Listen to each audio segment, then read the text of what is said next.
On m'a posé la question, à quoi ressemblent les anges? À quoi ressemblent les guides? Et j'ai décidé d'essayer de vous parler de ce que je ressens, de comment je les vois, parce que je ne suis pas spécialement, je suis pas toujours en contact avec juste les miens, comme je fais de la connexion, je suis aussi en contact avec les vôtres. Donc j'ai pu voir euh, beaucoup de beaucoup d'êtres célestes et ils ont chacun, c'est un peu comme les êtres humains en fait, puisque de toute façon chacun est particulier, en même temps chacun est le tout. Et, et j'ai le sourire parce qu'ils sont vraiment tous amour, ils sont divins, ils sont spirituels, ils sont lumineux. Et donc voilà, alors je vous raconte tout d'abord la façon dont mon rapport, dont j'ai fait la connaissance avec mon guide. Euh, je me rappelle que la première fois, en fait, c'était tout bête. C'était il y a un moment, il y a 2 ans, je crois, à peu près, 2, 3 ans. Je ne croyais pas aux anges. J'étais sur mon chemin de vie toute seule. Je n'avais pas beaucoup de... Je me faisais confiance, j'étais donc dans ma route avec la Kundalini et je faisais confiance aux soins qui m'étaient donnés. Et puis la Kundalini est arrivée, elle s'est éveillée et là mes ressentis subtils ont été démultipliés. Et je sentais arriver à chaque méditation, je sentais vraiment, j'avais au début 2 ressentis bien distincts. J'avais un frôlement très léger, très agréable, qui venait toujours par la droite. Et, et j'avais une pression beaucoup plus grande, beaucoup plus grosse par la gauche. Du coup, j'ai demandé à un moment, il y a un livre où on demande par rapport à ta date de naissance, quel est l'ange qui te suit. Donc j'avais envie de lui donner un nom. Donc le mien s'appelait Catel. Et, et voilà, et donc ça a commencé à la méditation qui a suivi. Lorsque ce petit fourmillement est arrivé, je l'ai appelé. Et tout de suite, il a bougé. Il a circulé, mais très très rapidement. Mais c'était toujours lui, je le sentais. Et à chaque méditation, en fait, quand il n'était pas là, j'appelais et off, il venait tout de suite. Euh, on pourrait dire, c'est psychologique, il suffit d'avoir l'intention et du coup, la sensation arrive. Pas du tout, parce que des fois, j'appelais Catel et ben Catel, il venait pas. Il y a un moment, Catel, il n'est pas venu pendant un mois, tout simplement parce qu'il avait fini de travailler. En fait, Catel, moi, je lui demandais de travailler sur ma glande pinéale et je sentais qu'il travaillait et il a demandé de l'aide puisque ce grand guide est venu travailler. Donc lui, il travaillait par pression, donc à l'intérieur de ma tête pour ouvrir mon troisième œil et mon coronal. Et donc du coup, je me suis mis à parler avec cette grosse masse qui venait, que je sentais en tout cas. Et comment vous dire, au début, vous ressentez en tant que personne physique, puis ensuite, vous avez toutes les informations énergétiques qui commencent à créer une image.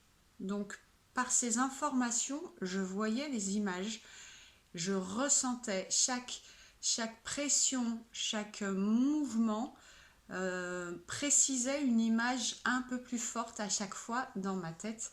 Et j'ai commencé à voir ce guide et je le reconnaissais parmi tous ceux qui venaient parce qu'il y a beaucoup, beaucoup de soignants. Quand on fait la Kundalini, il n'y a pas que le guide, il n'y a pas que l'ange.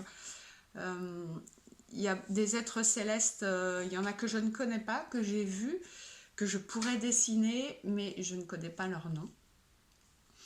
Et, et donc voilà. Et donc Catel, pareil, maintenant j'arrive avec les informations quand il vient, j'arrive à transformer ces informations en images Et voilà, et je sais quand il sourit, je le vois quand il sourit, je le vois quand il arrive, qu'il est pressé.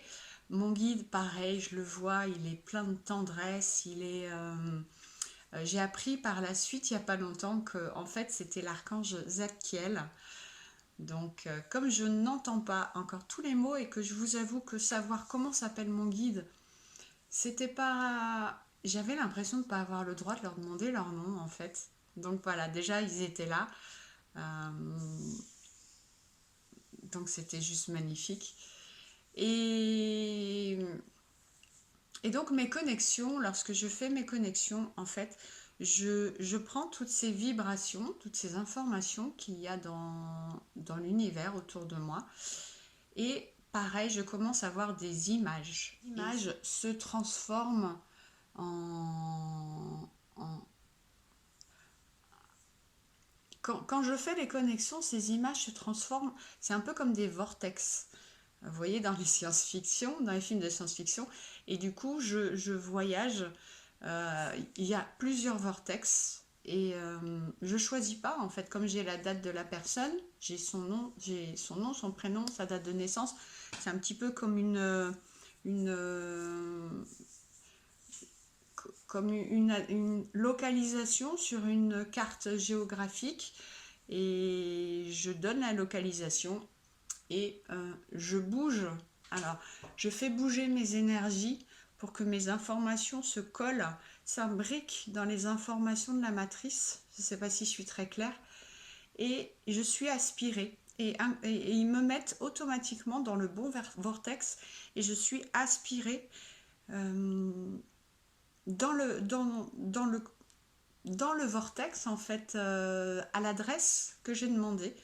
Et donc j'atterris, je rentre à l'intérieur de l'espace, dans le corps subtil de la personne, qui sont pleins d'informations aussi. Et là, je ressens de nouveau toutes ces énergies qui se transforment de nouveau en informations.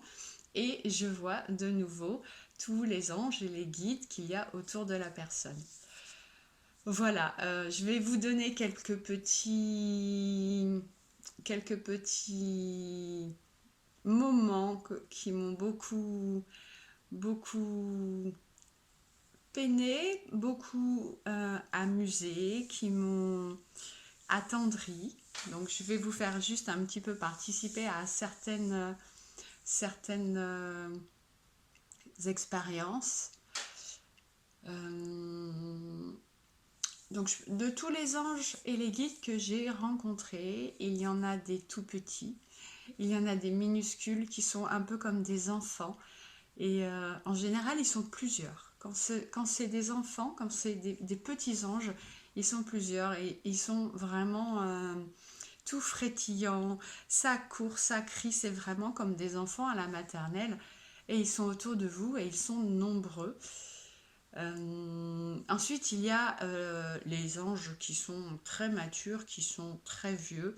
Et limite, je les vois je les imagine bien avec une canne en train de traîner la jambe.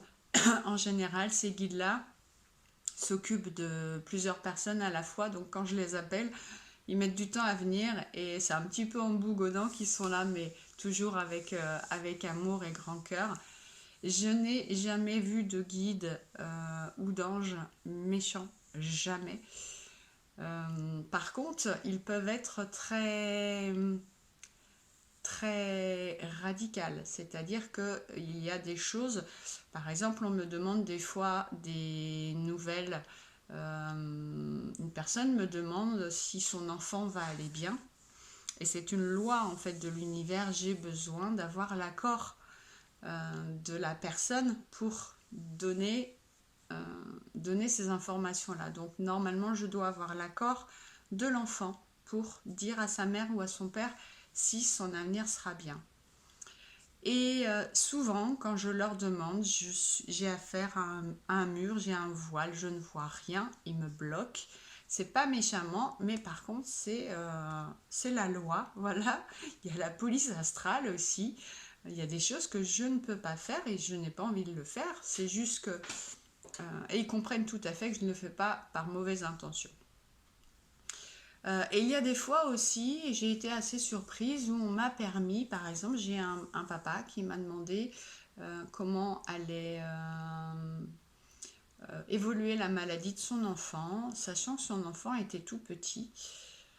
Donc je ne pouvais pas avoir l'accord du petit et j'ai vu arriver, en fait j'ai juste demandé quand même pour voir, hein. Je m'attendais à avoir la barrière et j'ai vu arriver l'ange du petit, ça m'a émue et l'ange du petit du coup a parlé au papa. Du coup j'avais le droit parce que c'est lui qui est venu, voilà.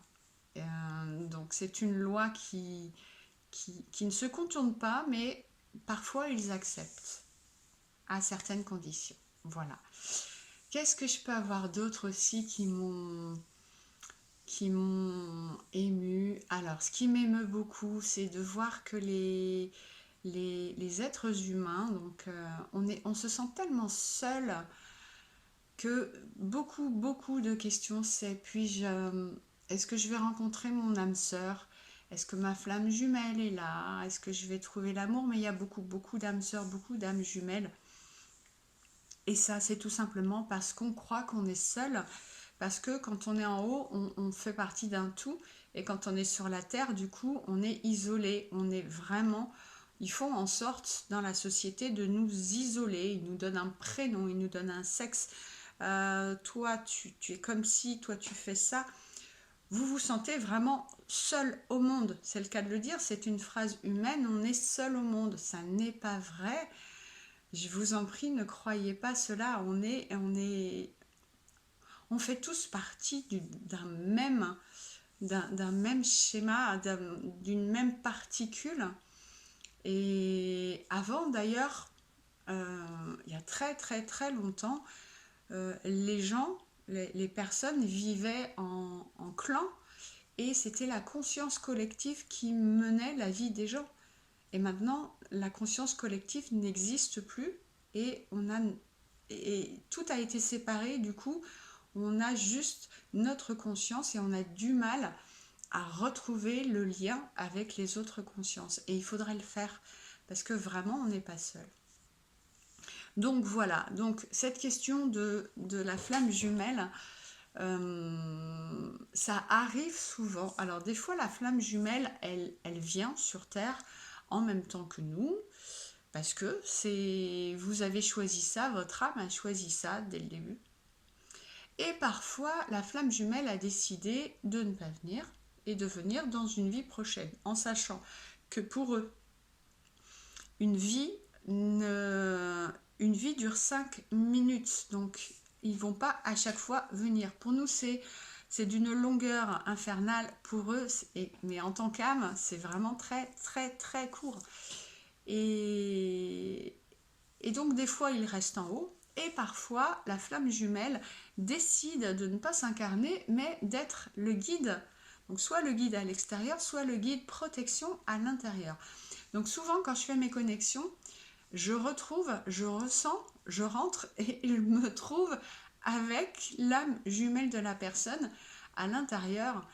Et à chaque fois, je partage l'espace avec une autre âme. C'est magnifique, c'est magique parce que il y a tout l'amour de cette âme qui est là et qui me parle et qui entend la personne qui est malheureuse et qui essaye vraiment de lui transmettre son amour. Donc je suis contente de pouvoir transmettre cela. Qu'est-ce que j'ai aussi d'assez drôle? Alors, ce que j'aime bien, non, c'est pas que j'aime bien, mais alors, il y a des fois, les personnes me demandent de les connecter, donc je me mets en connexion, et ces personnes oublient de me dire qu'ils prennent un traitement ou qu'ils sont malades, et du coup, j'arrive et je vois tout flou. Il faut vous dire que si vous prenez un traitement dans vos corps, c'est bien imprégné. L'information de la maladie et des traitements est là. Et que moi, quand j'arrive, ça rentre, les informations rentrent dans mon incarnation astrale, en fait. Donc je suis pris de vertige, de nausées, Voilà, pareil, les personnes qui sont myopes en général, quand j'arrive, je ne vois pas grand-chose. Quoi d'autre? J'aime beaucoup aussi le décalage entre hommes et femmes lorsque j'arrive dans un corps euh, masculin. Les énergies sont tellement différentes, elles sont apaisantes et je ressens vraiment le côté masculin et je me sens vraiment homme à ce moment-là. Et parfois change de voix aussi. Heureusement, j'ai un bon contrôle encore de moi-même quand je fais ces voyages, mais je pense que je pourrais facilement changer de voix. Qu'est-ce que je peux vous dire d'autre? Alors, donc les anges, donc je vous ai dit, sont soit des enfants, soit c'est des anges majestueux. Je les vois avec leurs ailes qui se déploient, ils sont magnifiques. J'ai des dragons qui viennent aussi. J'ai des êtres, alors je ne connais pas, je n'ai pas une culture élargie de tous les êtres célestes parce que je ne veux pas. Tout simplement parce que sur Internet, il y a un peu de tout et de n'importe quoi. Et moi, je veux vivre ce que je raconte et pas le lire. Donc, je ne veux pas me faire de fausses opinions. Je rencontre au fur et à mesure et comme ça, je ne me remets pas en doute, tout simplement. Donc, il y a aussi des êtres qui ressemblent un peu à je dirais pas des extraterrestres possibles, je ne sais pas en fait. Ils sont bleus, bleu-vert, sans cheveux. Ils sont tout doux, ils se ressemblent et ils sont aussi dédiés à notre bien-être. Ils sont silencieux, un peu comme des moines bouddhistes. Et ils viennent, ils se mettent à notre service et puis quand le soin est fini, ils repartent. En Kundalini, on les voit souvent. Donc je les remercie à chaque fois.